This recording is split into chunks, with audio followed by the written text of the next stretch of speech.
여러분 한번 여러분의 배우자를 생각해 보시기 바랍니다. 결혼하지 않으신 분이라면 남자친구, 여자친구를 생각하셔도 좋습니다. 남자친구, 여자친구가 없으신 분이라면 과거의 연인을 생각하셔도 좋고, 내가 만나고 싶은 사람, 내가 만나고 싶은 이상향적인 이성친구를 생각하셔도 좋습니다. 다 머릿속으로 생각하셨죠? 한 명씩? 연우선우도 생각해야 됩니다. 한 명씩 꼭 자기 여자친구, 남자친구, 배우자를 꼭 생각하십시오. 여러분들 마음속에 그 사람이 무엇을 할 때 가장 예쁘고 가장 사랑스럽습니까? 어떤 모습이 가장 사랑스러운 그 사람의 모습입니까? 어떤 모습을 보여줄 때 그 사람을 사랑할 수밖에 없습니까? 사랑하는 사람이 없으신가요? 잘 모르겠어요? 누구는 월급을 갖다 줄 때 가장 사랑스러울 수도 있고, 누구는 밥을 다 먹고 나서 이 사람도 피곤하고 그럴 텐데 아무 말 없이 나서서 설거지해주는 그런 작은 모습이 사랑스러울 수도 있고, 사람마다 그 사람의 가장 사랑스러운 모습은 각자 다를 겁니다. 그러면 이거는 대답하실 수 있을지 모르겠네요. 반대로 사랑스럽지 않은, 아주 미워 죽겠고 꼴보기 싫은 모습도 그 사람에게 있을 겁니다. 배우자가 이것 할 때는 나는 못 견디겠다, 남자친구, 여자친구가 이것만 하면 아주 정이 뚝 떨어진다 하는 것은 무엇이 있습니까? 양말을 아무데나 벗어놓을 때, 아니면 운전할 때, 그렇게 화낼 일도 아닌데 역성을 내는 거 보면은 아주 꼴보기 싫을 때가 있습니다. 아마 여러분들도 대답은 안 하시겠지만 아마 사랑스러운 모습, 미운 모습, 예쁜 모습, 꼴보기 싫은 모습, 그런 모습들이 남자친구, 여자친구에게, 그리고 배우자에게 여러분들도 있을 겁니다. 그렇죠. 뭐든지 마음에 드는 모습만 있을 수 없고, 누구든지 배우자의 예쁜 모습, 미운 모습, 남자친구, 여자친구의 사랑스러운 모습, 사랑스럽지 못한 모습을 모두 마주하면서 우리는 사랑의 관계를 맺어갑니다. 그런데 이거는 얘기가 조금 다릅니다. 누구든지, 저도 배우자도 상대방도 예쁜 모습, 미운 모습 가질 수가 있는데, 사랑스러운 모습, 사랑스럽지 못한 모습을 가질 수가 있는데, 이거는 얘기가 좀 다릅니다. 그 배우자가 혹은 남자친구, 여자친구가 바람을 피웠다고, 외도를 했다고 생각해 보십시오. 미운 모습도 있을 수 있겠지만, 꼴보기 싫은 모습도 있을 수 있겠지만, 나와 맺은 사랑의 언약이 금이 가게 하고 다른 사람과 사랑의 관계를 맺는 것은, 이거는 차원이 다른 문제입니다. 우리 기독교에서는, 전통적인 기독교 전통 안에서는 결혼이라고 하는 사회제도를 둘이 그냥 마음 맞으면 같이 사는 거지 뭐, 이렇게 가볍게 여기지 않거든요. 이렇게 가볍게 여기는 것이 아니라, 이제 둘이 아니요 한 몸이니 하나님께서 짝지어 주신 것을 사람이 나누지 못할지니라, 이 마태복음의 말씀처럼 우리 기독교 전통 안에서는, 전통적인 기독교 전통 안에서는 결혼이라는 사회 제도를 무겁고 소중하게 여깁니다.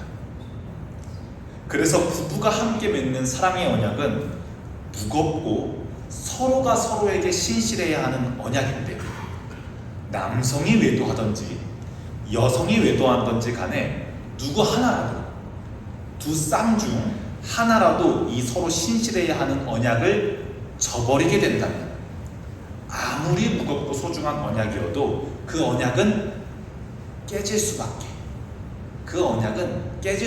없습니다.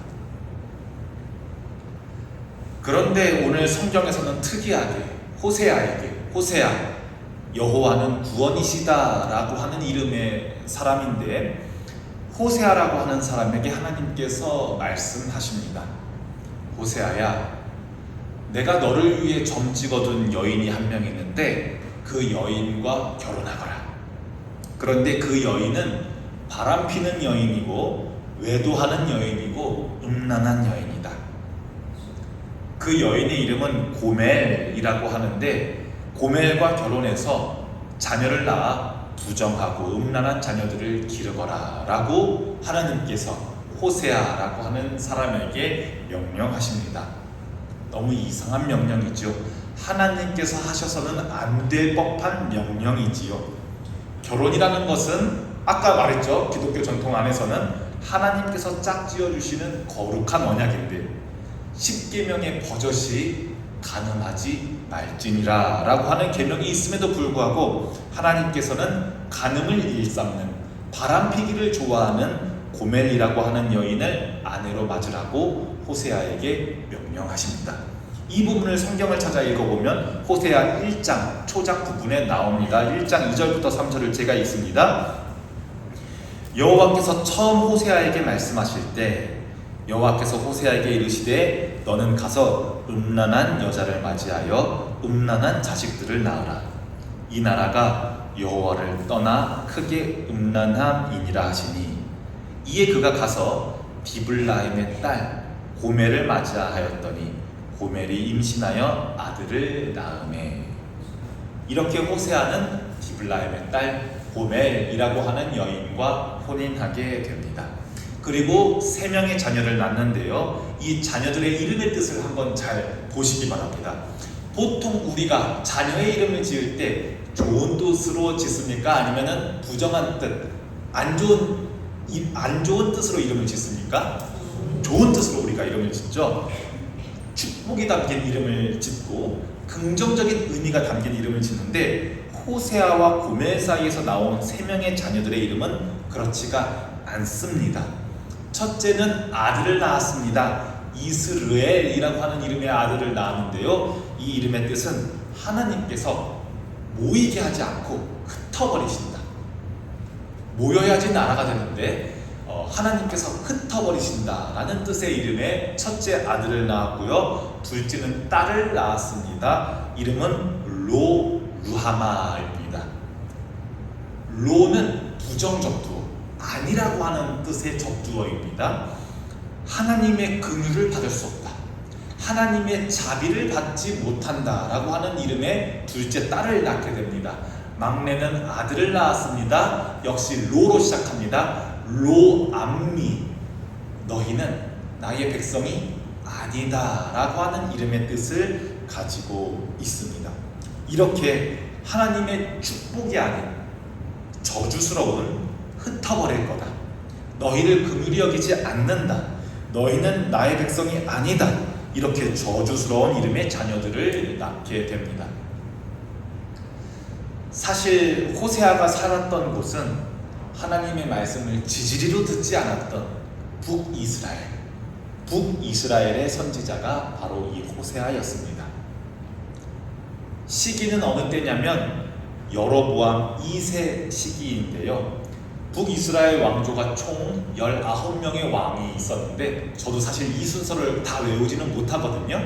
그런데 북이스라엘의 왕 여로보암 2세, 이 여로보암 2세는 기억하십시오. 북이스라엘의 가장 전성기를 이끌었던 왕이 누구냐 하면 바로 여로보암 2세입니다. 하나님의 말씀을 듣지 않는 나라가 전성기였다면 어땠겠습니까? 정치적으로는 가장 번영한 여로보암 2세의 시기가 바로 신앙적으로는 가장 타락했던 시기였습니다. 가장 우상 숭배가 활발했던 때가 바로 이 여로보암 2세 시기입니다. 어떤 우상들을 숭배했냐면 바로 바알, 풍요의 신, 번영의 신, 농경의 신입니다. 이때는 비와 바람, 구름을 통해서 농작물이 풍성해지는 것이 가장 중요한 힘이고 곧 경제적인 힘이었습니다. 그리고 또한 아세라를 섬겼습니다. 아세라는 바알의 아내가 되는 신인데요, 아세라는 다산, 여성 신답게 다산을 상징하는 신이었습니다. 바알과 아세라를 섬기는 방법은 이랬습니다. 산과 언덕마다 제단을 쌓고 분향을 합니다. 여호와를 섬기는 방법과 꽤 유사합니다. 그런데 신을 섬기기 위하여 음란한 방법으로 성전 매춘 제도가 있었고요. 풍요를 위해, 다산을 위해 성적 행위를 종교 의식으로 치르는 때가 많았습니다. 제물을 드리는 방법은 어떠했을까요? 여호와께 드리는 것과 똑같이 송아지를 통해서, 양을 통해서, 곡물을 통해서 제물을 드렸는데요. 한 가지 다른 점이 있습니다. 제물을 드린 이후에, 제사 이후에 그 제사에 사용되었던 고기를, 제사에 사용되었던 곡물을 일정 부분을 취해서 제사장과 제사장 가족만 거룩하게 먹었던 유대 율법과는 달리 바알과 아세라 숭배 이후에는, 그 제사 이후에는 모두가 음주와 방탕과 폭식으로 뒤섞여 있었습니다. 사회적으로도 북이스라엘은 굉장히 방탕했습니다. 가난한 자들은 절대로 재판에서 이길 수 없었습니다. 왜냐하면 세력가들의 뇌물로 인해 유전 무죄가 되고 무전 유죄가 되는 사회가 바로 북이스라엘의 사회였습니다. 정의 또한, 사회의 정의 또한 무너진 사회가 당시의 사회였습니다. 여러분 혹시 정의의 선지자라고 하는 별명을 가진 선지자를 알고 계십니까? 아모스. 정의를 외친 선지자 아모스를 기억하고 계시죠? 사회 정의를 외친 선지자 아모스 또한 호세아와 함께 북이스라엘에서 활동하던, 여로보암 2세 시기에 활동하던 선지자라는 것을 기억하시면 좋겠습니다. 북이스라엘에서 여로보암 2세 때 활동하던 선지자 두 명이 누구냐고요? 호세아와 아모스, 이 두 사람입니다.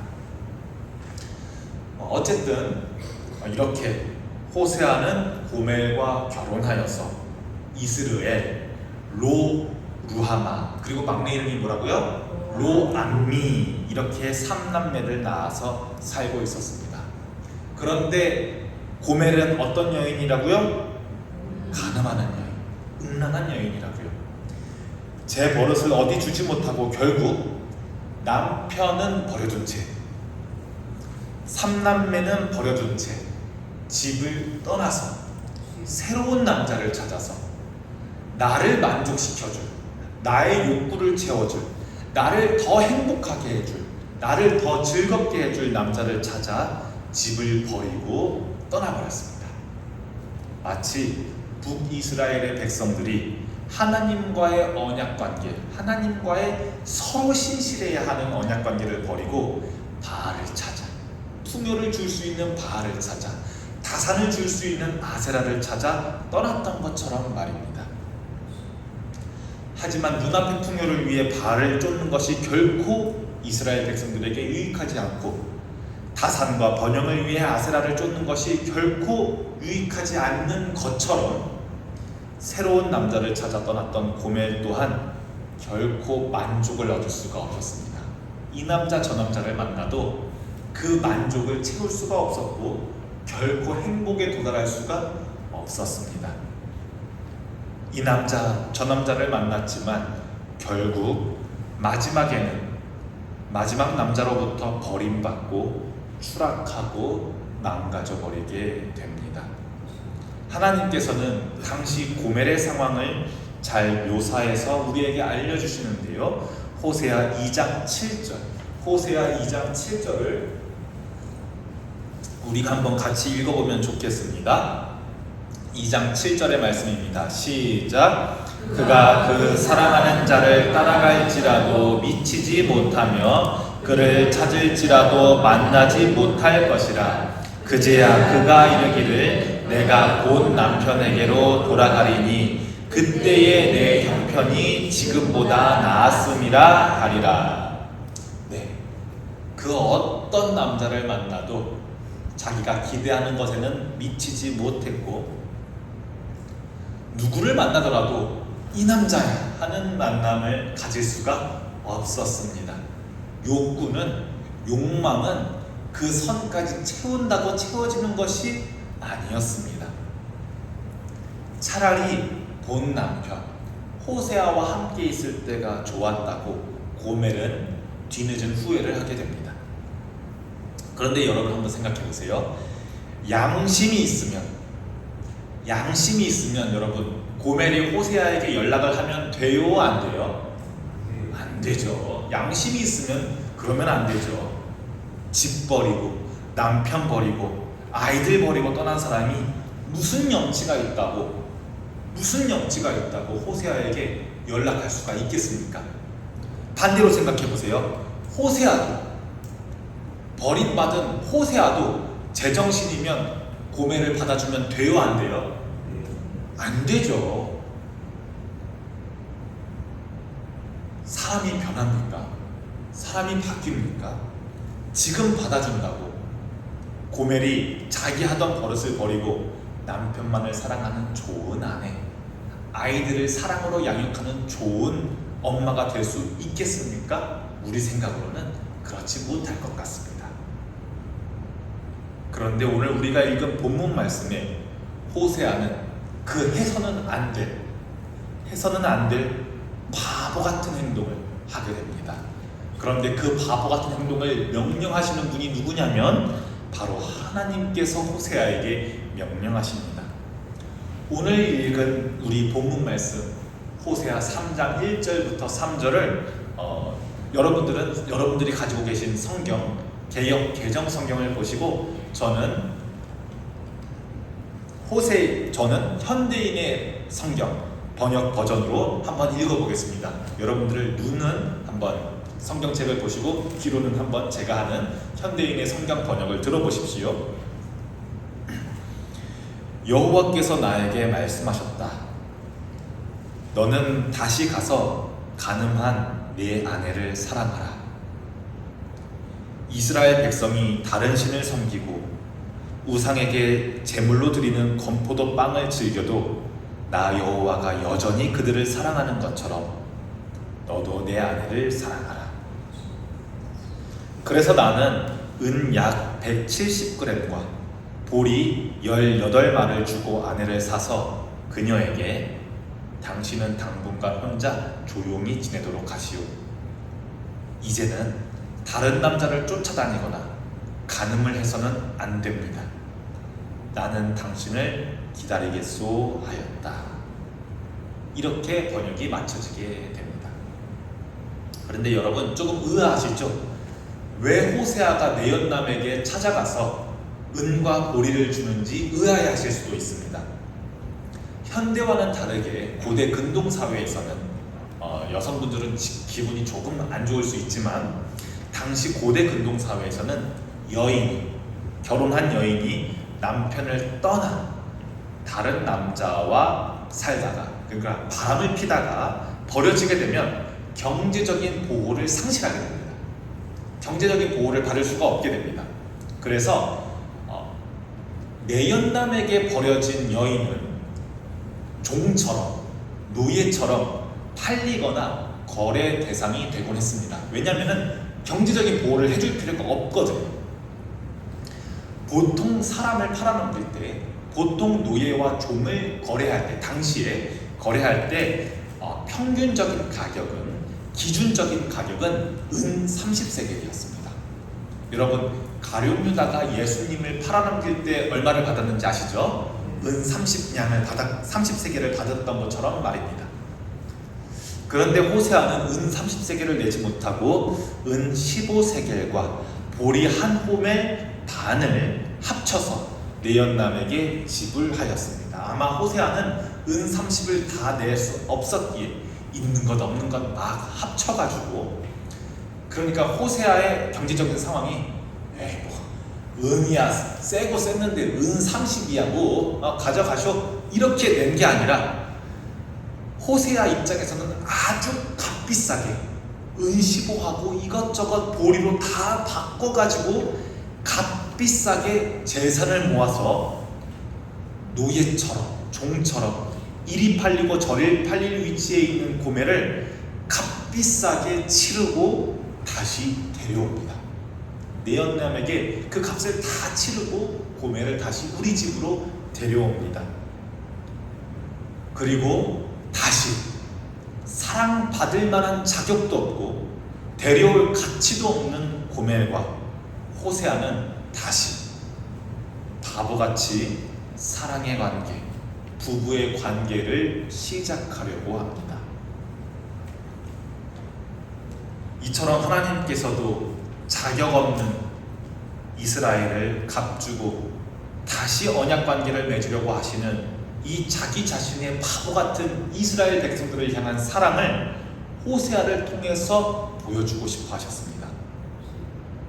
이렇게 하나님께서는 호세아를 고멜과 다시 만나게 하시고 이 둘의 부부의 관계를 회복시키시면서 자녀들의 이름 또한 바꿔주셨습니다. 호세아 2장 22절부터 23절까지를 우리가 다시 한번 읽어보면 좋겠습니다. 2장 22절과 23절을 함께 읽습니다. 시작. 땅은 곡식과 포도주와 기름에 응답하고 또 이것들은 이스라엘에 응답하리라. 내가 나를 위하여 그를 이 땅에 심고 긍휼히 여김을 받지 못하였던 자를 긍휼히 여기며 내 백성이 아니었던 자에게 향하여 이르기를 너는 내 백성이라 하리니 그들은 이르기를 주는 내 하나님이시라 하리라 하시니라. 아멘. 자녀들의 이름이 바뀌게 됩니다. 이스라엘은 흩뜨리다, 모이지 않게 하고 퍼뜨리다 라는 뜻도 있지만 영어 단어의 스프레드가 뿌리다와 함께 씨앗을 심다 라는 뜻이 있듯이 씨앗을 뿌리다, 씨앗을 심는다 라는 뜻도 있거든요.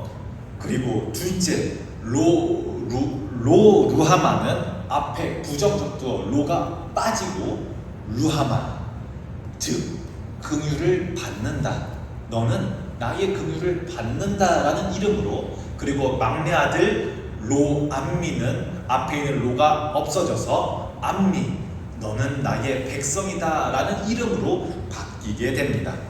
이는 단순히 단어 장난, 말장난, 단순한 계명이 아니라 부부의 관계의 회복, 하나님과의 관계의 회복을 의미합니다. 즉 고멜을 값주고 다시 데려온 호세아의 행동처럼 하나님께서도 자기를 버리고 바알을 향해 떠났던, 아세라를 향해 떠났던 이스라엘을 결코 버리지 않으시고 다시 값주고 데려와서 품으시는 사랑을 잘 보여줍니다. 여러분, 이제 조금 보이십니까? 여러분, 이제 조금 느껴지십니까? 하나님께서 여러분을, 하나님께서 우리를 사랑하시는 정도가 이 정도입니다. 여러분을 사랑하시는 하나님의 사랑의 그 정도가 이 정도입니다. 우리가 흔히 기독교를 무슨 종교라고 말하나요? 사랑의 종교라고 말합니다. 그리고 많은 요한 서신서들을 보면 하나님은 사랑이시라, 하나님은 사랑 그 자체라고 우리가 많이 표현하고 또한 고백하기도 합니다. 이렇게 우리가 습관적으로 자주 하나님 사랑, 하나님은 사랑, 사랑의 하나님 이런 단어들이 귀에 익숙해지다 보면 우리를 향한 하나님의 사랑의 그 깊음과 우리를 향한 하나님 사랑의 그 높음과 그 넓음을 꽤나 우리가 축소해서 간과할 때가 많이 있습니다. 그래서 우리는 말이죠, 종종 내 앞에 있는 장애물, 내 앞에 있는 문제, 지금 보면 꽤 커 보이는 문제인데 나중에 시간을 지나 돌이켜보면 사실 작은 점처럼 그때 그랬지 하는 정도의 작은 문제를 해결해주는 정도로 하나님의 사랑을 축소해서 생각할 때가 정말로 많이 있습니다. 그러나 여러분, 여러분들을 향한 하나님의 사랑은 그깟 길 앞에 있는 장애물 몇 개 치워주는 정도, 여러분들을 속상하게 하는 여러분들의 골칫거리 문제를 몇 개 정도 해결해주는 정도가 아닙니다. 하나님께서는 여러분을 위해, 하나님께서는 나를 위해 나의 지성이나 나의 생각이나 나의 건강이나 나의 경제력 이런 게 아니라 나의 부분들이 아니라 나의 전 인격을 위해, 나의 전부를 위해 고멜처럼 끝없는 욕망과 욕구를 충족하기 위해 표류하고 있는 우리를, 방황하고 있는 우리를 북이스라엘 백성들처럼 풍요가 나를 충족해 줄 것처럼 착각하면서 다산이 나를 만족시킬 거라고 기대하면서 바알을 찾아 아세라를 찾아 절하고 있는 우리를 자기 아들을 값으로 지불해서라도, 내 사랑하는 내 하나밖에 없는 아들을 값으로 지불해서라도 다시 자신의 품으로 데리고자 하시는 그런 사랑을 지금 여러분들은 받고 계십니다.